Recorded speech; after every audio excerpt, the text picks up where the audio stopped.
Welcome back to ThePlummer Speaks. Today's topic is an expansion upon what it is to love, how and when to offer such, and when to withhold the love that you have to offer. As I said in my first video, I described two different kinds of love.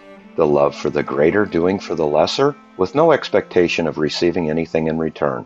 That's what's known as the highest form of love, or what's known in Latin as agape, true love of mankind. A love of others that you don't even know exists in this world. Now, this is done when you feel compelled to give one or more of the three things that a human possesses, your time, talent, and treasure, to anyone who crosses your path. It's not good enough to just virtue signal to others that you want to help and support the lesser beings. No, that's not love. That's a selfish act to garner a position that you are somehow a good person in others' eyes. That's actually a narcissistic action, or better yet, an attempt to appeal to your own personal pride, the worst of the 7 deadly sins, for sin of pride is present in all other so-called sins of the deadly. With that out of the way, let's move on with today's topic, giving and receiving love within a relationship, or better yet, loving the people that are important to you. Specifically about love being an action from the greater to the lesser, and the reciprocal of honor in return from the lesser to the greater. I'll be specifically speaking about love between a man and a woman within romantic relationships, but not necessarily the romantic part of the relationship. This part has been spoken about to death. I may address this topic at a later date, but only after this concept has been laid before the audience, so as to prevent confusion. There is a hierarchy of humanity. This may anger some, particularly non-believers and feminists. But the facts don't care about feelings. Just because one gets triggered by the facts laid before them doesn't mean that what's being said isn't the truth. Simply put, you cannot run from the truth. Okay, moving on. The hierarchy of love is God is the greatest. There is nothing that anyone can give God that he cannot give himself. Think about it. When someone gives you something that you already have, or does something for you that you can already do for yourself, does it really mean anything to you? Well, yes, there is one thing, and that's called honor, but we'll talk about that a little later. The next in the line in the hierarchy of the greatest is man. Yep, I said it. Men are greater than all others. All animals, domestic or wild, all women and children. This is proven both in Scripture, in the book of Genesis, when God gives dominion over all animals, and God allows Adam to name each animal. We still do this today. Man names things, from rocks and dirt, to plants, animals, to planets, solar systems and such. All things known to man, at the point of discovery, is given a name by mankind. God gives man the authority to name things, as sort of handing the keys to the kingdom over to man. This action is also expressed in the book of Matthew, when Jesus created the church and gave Peter the keys to the kingdom. He followed up by saying, "Whatever you bind on earth shall be bound in heaven, and whatever you loose on earth shall be loosed in heaven." This gave Peter the authority to rule over the church, to create the church proper as he saw fit. Further evidence that man has authority to rule over the world can be found in government. Welfare programs such as women, infants, and children, also known as WIC, do exactly that. They give to the lesser from the government, and the government is primarily funded by tax-paying men. If that's not enough evidence to prove that man is greater, let's delve into pop culture. There are countless articles written by women. Women claiming that they want a strong man to lead them in their relationships. They claim that they can lead themselves, but they desire a man to lead them. This is the natural order of things. Scripture also backs this up in the book of Genesis, when God created Eve for Adam. He created Eve to be Adam's helpmate. A helpmate that is a person who helps a man become a better man. A helpmate does the things that she is capable of doing, freeing up man's time to take on greater endeavors. That is why powerful executives hire secretaries, whom are primarily women.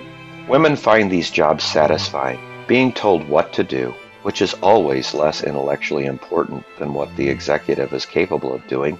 Without a secretary, he would be mired down in the minutiae of getting all the simple tasks accomplished, unable to perform more important endeavors. I spent quite a bit of time on the subject of man being greater than women, as I fear there will be a lot of resistance from feminists on this one, simply because the current cultural narrative from government, academia, as well as media and pop culture, constantly droning on about equality between the sexes. This is a false narrative not rooted in biology between the sexes, nor rooted in scripture, even in the minds of men and women. If one searches their heart and mind without bias, without pride, you will come to see that I'm right on this one. And it is a much better way to live your life within the natural order of your programmed biology, as it is to fight against it. Just face it, ladies, you want to be led by your man. You want to be a helpmate. Being a helpmate and being told what to do is comforting to you. It gives you security. Making decisions without direction is very stressful to women, and the current Western cultural push to get women in the workplace, to get men and women to believe that the sexes are somehow equal, is a false narrative. Moving on, the last line of the lesser is children. I don't think I need to delve into this too deeply, as it is clearly understood that children need direction.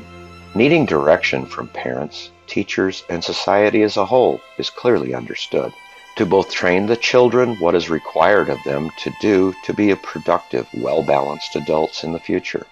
A video I watched many years ago called 123 Magic purported time out as the preferred disciplinary measure to children, and it teaches that a family is not an equal relational democracy. That would be unhealthy for the children. In fact, the proper way to raise children is for a family hierarchy to start out as a dictatorship, and as the children grow and become more responsible, the family grows into a democracy. But only after the child demonstrates consistently that they are capable of responding to the freedoms by acting responsible without being directed to do so. Okay, with all that under our belt, we can move on to how and when to offer love and when to not within a relationship. Man must offer love or a loving action first. He must do something for the woman that he cares for to give the relationship a start. That's why it's traditional and desirable for women, for a man to pay for the first date, at the very least. This starts the attraction cycle between a man and a woman. It is extremely important for a man to observe a woman's actions once he's offered his loving action. He must observe how she reacts to the loving action that he just offered up to her, meaning she is appreciative, respectful, and defers to his masculine authority. Then he can offer another loving act. This is what I call the relationship dance. And actually, dancing is a perfect analogy, for the man leads the woman in a dance, and she responds to being led. The best female dancers are the ones who can effortlessly respond to the man's direction. She does so without hesitation. She does so not only willingly, but actually desires to be led, to soak up his direction and respond fully and completely. Women love to dance. Women love to be led and dance. Men, learn how to dance. This will help you understand the relationship between men and women. When entering into the relationship dance, it's the man's responsibility to lead, and it's the woman's responsibility to want to be led, to want to take direction. Dysfunctional relationships are when a man forces his leadership upon a woman, making her do something that she is resisting doing. This is a tyrannical, abusive relationship and should be avoided. Men, if you find yourself in such a relationship that you feel like you are having to force your will, or know that she is refusing to accept your leadership, you are in a dysfunctional relationship and something needs to change. I'm not going to let women off the hook so easy though. You women are just as responsible to willingly be led, just as in a dance. You must take direction willingly. No, actually even more than willingly. You must seek the leadership, just like a sponge seeks to soak up water when being dropped in a bucket. Women, if you find yourself in a relationship where you resist the desire to be led, you should probably seek help, for you are in a dysfunctional relationship, and you are the cause of the dysfunction. I know that hurts your feelings, but again, the truth doesn't care about your feelings, for feelings change. Ladies, either you chose the wrong man, or you refuse to honor your man. This is your responsibility, not your man's.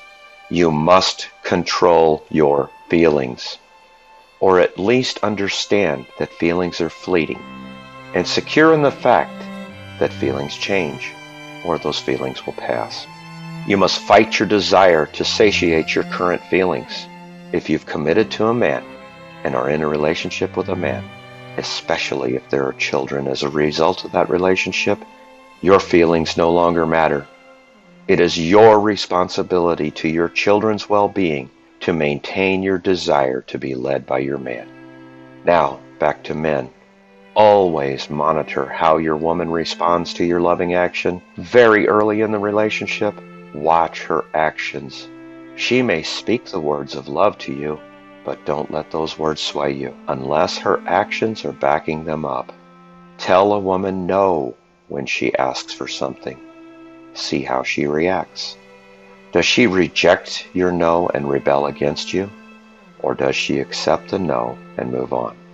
If she rejects the no or does anything against your leadership, you only have one option to counter with. That is to remove you. Remove your time, your talent, and treasure from her presence. If you try to force her to comply with your direction, that is tyrannical on your part. Don't do it. You will wind up in jail, or worse, in divorce or custody court, where you shall be painted as bad, and she shall be painted as good, for that's the nature of courts. She shall be encouraged and applauded for her actions to exile you from the life you've built together. The current gynocentric feminist Marxist government and culture actually promote the destruction of family. The proper way to counter resistance from your woman is to simply remove yourself from her presence. Don't abandon her and your family. You must provide for her and your responsibilities, but only to a very minimum. Make her miss you. When she reaches out to you, and she will, unless she's got a mental disorder, you must then respond. But your proper response is critical. Don't just take her into your arms and think that all will be better. No. You must use this opportunity as a teaching moment. You must clearly articulate what behavior you find unacceptable, and how in the future, if she rejects or resists your leadership, your time away or time out will increase. And eventually, if her behavior continues, you reserve the right to exile her. If your woman is healthy, she will respond positively to this. She may be angry at first, but she will quickly resolve to feel secure again, even more secure in her relationship and her decision to choose you as the right man to be with. If not, if she does not capitulate to your leadership and authority, don't be in a relationship with her, as she has been poisoned by the gynocentric society, and she actually needs some professional help. In other words, don't stay with crazy.